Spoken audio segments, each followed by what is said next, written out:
すべての始まり、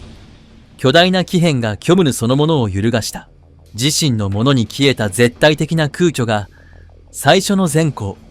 最初の存在への意志を生み出した。その根源的で、色ものもない恐怖から、最初の機、生命の好もたるグルドーが生まれた。すべての創造は、グルドーによって塩漬けられた。無数の宇宙を生み出し、それぞれが独自の次元と、時間と空間という独自の概念を託した。グルドーはそこに調和をもたらし、最初の混沌から市場を引き出し、完璧な世界を創造した。グルドの宇宙は無数の永遠の中で理想的な均空を保ち続けていた。しかし、グルドーが創造の広大さの中で忘れとった原法の地に純粋な混沌の領域が残っていた。その忘れられた敵で本能的な恐怖があだまえ始めた。その意識は当初ただの剣謀であったが、成長するにつれ純粋な増学と話した。その増学は今度は宇宙全体に悪を撒き散らし始めた。その混沌の敵で汎用するにつれ、増学は進化し、一つの神へと成長した。その存在はブイゴアとして知られるようになった。破壊の神、最初の化身、そしてすべての魔神の足であるブイゴア、すべてのキャジミの足は、グルドーの霊度をその中心から痙来尽くし、最初の戦いを引き起こした。混沌がすべてを名題、語り尽くせないほど短い間に、すべてが完全に破壊され、あらゆる世界と存在そのものが消滅した。その時、ブイゴアは自身のチラのわずか一部で全てを書き換え、果てなき日誌と薬事を引き起こした。原始の地はフロエサケ、海は寒よがって再び生まれた。猛烈な肩が全てを仇ぎ払い、邪悪な顔が全ての存在を焼き尽くし、時間や空間といったあらゆる概念を凌駕し、無視した。この真下の混沌の中、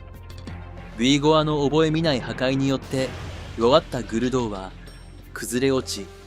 4つの新たな神に竹けにった。そのそれぞれの破片はグルドーの本質的な特性を起源化し、独自の役用しだる神となった。感情を司る者はあとニラパスとして知られるようになった。英知を司る者は狼として知られるようになった。不動トークを司る者は後に悪魔として知られるようになった。そして創造を司る者は蛇であった。パーニックの中で生まれ、限られたことしか持たないグルドーから分かれたこれらの神は、周囲の混沌を前に無理であった。創造をたじる神であるスタだけが、わずかな立地と能力を保っていた。彼女こそが、それでもなお、小さな本質、すなわち生命の中、新たな希望の手しを生み出したのだった。これらの中は福魔天の中心で寂しく戦い、13兵の竜へと成長した。戦争のために運命づけられたドラ強く未限ある存在だ。これらの竜はアダ絶にもわたる長く厳しく獰猛な戦争をブイゴアと戦った。そしてついに竜たちはブイゴアの肉体を打ち守り、宇宙の果てへと追放することに成功した。しかしこの勝利は部分的にしかブイゴアの仕具通りではなかった。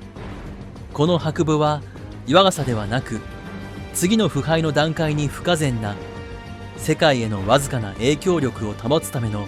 銀線な計画であり、新たな根源的な存在ブワーズダを生み出すため、最高マーシンが図からそれを許したのだ。この大きな戦いの後、潤い平和が訪れた。神聖なる獣たちはグルドーから生まれた神にが再構築し、再生させ始めた世界を見守った。このおぞけさと再生の時期に、最初の人間の生命の加賀が現れ、最初の不足が誕生したのだ。ビゴアが追放され、世界が再建されたにもかかわらず、彼が生み出した根源的な混沌は陰湿な影のように残り続けた。この時代にその邪悪な影響は思いがけない入り口を見つけた。13匹の竜の中で最も若く、最も弱いものだ。当初、その竜は自身の若さを感じ、兄弟たちへの単なる劣等感からクルキュットを泣いていた。しかし、この戦母、この陰色な毒は、徐々に純粋な増額へと変化していった。ブイゴアは追放された神でありながらも、この根絶えた腐敗につけ込み、若い竜をさらに染み、強化した。その毒は、彼の中に再び憎悪を芽生えさせ、裏切りを生んだ。すっかり腐敗した最も若い神聖なる竜は、後にビゴアル帝国として知られる血で黒竜の姿で現れた。黒竜は間もなく兄弟たちに敵対し、彼らを裏切った。13匹の神聖なる竜はそれぞれ無限の進化と力を彼へ持っていたが、その成長率は乏しくなかった。ブイゴアの腐敗によって黒竜はその無限の進化のペースで飛躍的に力をなし、残る12匹の兄弟すべてを合わせたよりもくしかに強くなった。彼は兄弟たちを打ちなべり砕け、世界を私と破壊の俺の真言へと突き落とした。その黒竜が引き起こした混沌の結果、邪悪な神々がハーネイした。その力に怯えあるいは衣服したほとんどの人類は、これらの邪悪な神々を神として崇めた。こうして彼らは新たに現れた人類の血筋に混ざり込み、彼らを奴隷にし、コンケットと呼ばれる新たな悪魔の種族を生み出した。しかし、ある勇敢な部族はこれらの悪魔の主たちに服従することを拒んだ。彼らは立ち上がり、今や弱った神聖なる竜たちと同盟を結び、黒竜と邪悪な神々との戦いを決意した。黒竜との戦いの後で自らが弱っていること、そして悪魔の勢力が増大していることを知った神聖なる竜たちは、死すべき者の領域を去るべき時が来たことを悟りり、その遺産を絶えることを決意した。彼らは反乱を起こした人間部族の中で最も強力な戦士を祝福し、自らの北の一つを授けた。12匹の竜の魂、本シーツ、そして霊的な力が込められたこの牙は、数えきれないほどの邪悪な存在を討伐するための神聖な武器、竜剣を生み出した。戦士の肉体的な強さ、強靭な精神、そして技術的な熟練が、この剣の計り知れない神聖な力を操ることを可能にした。これを受け取った瞬間から、戦士の血は竜の血に染まり、彼とその子孫がこの剣を振るうことを可能にした。この最初の戦士とその子孫から、後に竜の一族として知られる血統が生まれたのだ。その神聖なる創造の瞬間、竜剣の善の右力を時はなす重要なアーティファクト、竜の眼もまた作られた。この呪われた宝玉、勾玉は竜剣に彼らの本質を宿した12匹の神聖なる竜たちの透き通った瞳の一つから削り出された。強大なる竜の魂を宿すと言われるこの眼波、神聖なる竜たち自身の根源的な遺物であり、彼らの力と古の英知が染み込まんだ聖なる宝珠なのだ。人類に守護の火を託し、数千年にわたる宇宙の戦いで疲れ果てた神聖なる竜たちは、死すべき者の世界から身を引くことを選んだた。彼らは世界の運命を人間である竜の一族に委ね、精神的なあるいは隠された存在の次元へと退いた。彼らの役割はより小中的かつ精神的なものとなり、その力は竜剣と彼らが築いた血統を通じて存続した。龍剣と龍の眼を携え、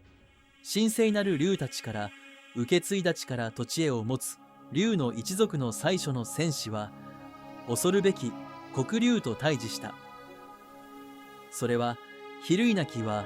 下司さの戦いだった。善と悪の具現そのものが力の本流の中で激突したのだ。最終的に壮絶な戦いの後、龍の一族の戦士は黒龍に勝利をした。カレーは完全に破壊することはできなかったが、無茶ぶり、地中深くに封印し、数千年にわたる強制的な眠りにつかせた。この敗北と封印から膨大な量の闇のエネルギーが時はなたれた。それらは黒龍石として知られる莫大な邪悪なエネルギーを結晶化した宝珠へと姿を変えた。その石の立った一つでさえ次元を持つ宇宙全体を根絶するのに十分すぎるほどの力を持っていると言われている。これらの石はそれぞれ所有者に悪意に満ちた力の波を与えることができるが、その極めて不安定な状態のため、その力は完全には使われず制御もされない。それを支配しようと